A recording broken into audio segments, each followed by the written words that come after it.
literally could be a movie set, just total and utter destruction. Laura Diaz sending it back live to the studio. Alex and Marla. Yeah, it looks like Universal Studios or something. Laura, thank you for all that perspective. Really interesting context there. We appreciate it. All right, moving on to the schools. Los Angeles Unified School District, as you know, is the largest in the state. The superintendent, there he is, Alberto Carvalho, earlier with officials. He announced that the district, all schools will be closed tomorrow, obviously because of the widespread fires, wind, and smoke. Students will continue to have access to academic resources online and will be able to get meal services at 8 sites between 8 a.m. and 11 a.m. Remote learning may continue on Friday. Officials say they will make that call tomorrow afternoon. It's also important to note, we also heard from Beverly Hills Unified. They are not in the evacuation zone, but nonetheless, they are closing their district schools tomorrow because a lot of their staff are in the impacted areas. Yeah, maybe if we want to show that video, we were just showing of President Biden is in town today with Kristen Crowley. Another note when it comes to schools, UCLA is going to be basically canceling all undergraduate classes for the next 2 days. Their graduate classes are going to go to remote learning, so they're basically trying to keep people off California, Los Angeles.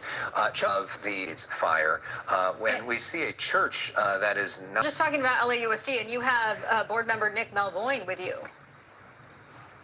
That's correct. He just walked up here. So the church that we've been looking at all night is right across earlier today.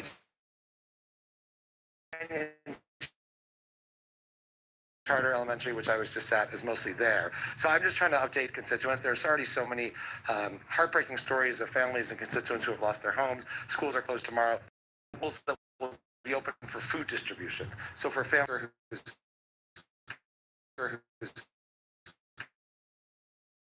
kids went to Pali Elementary, whose kids went to Pali Home, but the thing that's been inspiring, and I know we've been hearing about it, particularly in the Palisades, but throughout LA, is how people are rallying together to support their community, checking in on one another, making sure kids are okay, making sure there's continuity of learning. And schools like Pali Elementary, our public schools are civic cathedrals, but what makes them special is what happens inside those schools and the relationships between kids and their teachers and families. So it's heartbreaking. I'm a kid of the Palisades. I went to Mort's Deli and Jacobo's and played soccer at Pali High, so we're heartbreaking, but seeing the resilience and how our students and our teachers are saying, we will rebuild and we will be there to you together for folks who need places to shelter or places to eat or places to go to school is really inspiring, and I'm just grateful and I'm proud to represent this resilient and amazing community of the Palisades.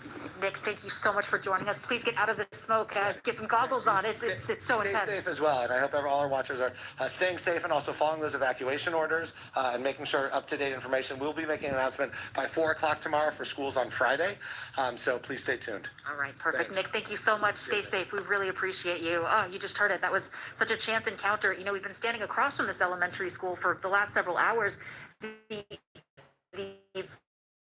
The physical outside of it, the facade is still intact. We didn't even know that that had been destroyed. That is a loss inside Pali Elementary that we are standing right in front of, because the walls are still standing on the outside. That's part of the issue with having no electricity, no lights, no cell service in this area.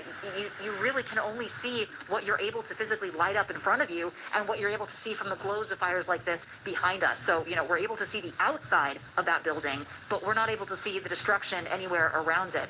We obviously got here in the dark, so I'm sure you're able to see it when you're standing here. We've been watching this church burn bit by bit. This is the Community United Methodist Church of the Pacific Palisades. When we got here, there was an actual structure here in the front gone. We've watched the beams collapse. We heard a wall collapse. Just utterly devastating. And these winds continue to just fly down south. They're all going south. It's all moving south now, very strong. They've been moving those embers. For a little while, we had a big firefighter presence just south of where we're standing. I assume that was to kind of leapfrog and to get ahead of where these embers are flying. They've now moved on to something else, and this is obviously dying down. There's really not a lot left here to burn. This is just a total loss, completely gutted this church. Just scenes of utter devastation. And, also for these kids that are affected, with LAUSD schools, that is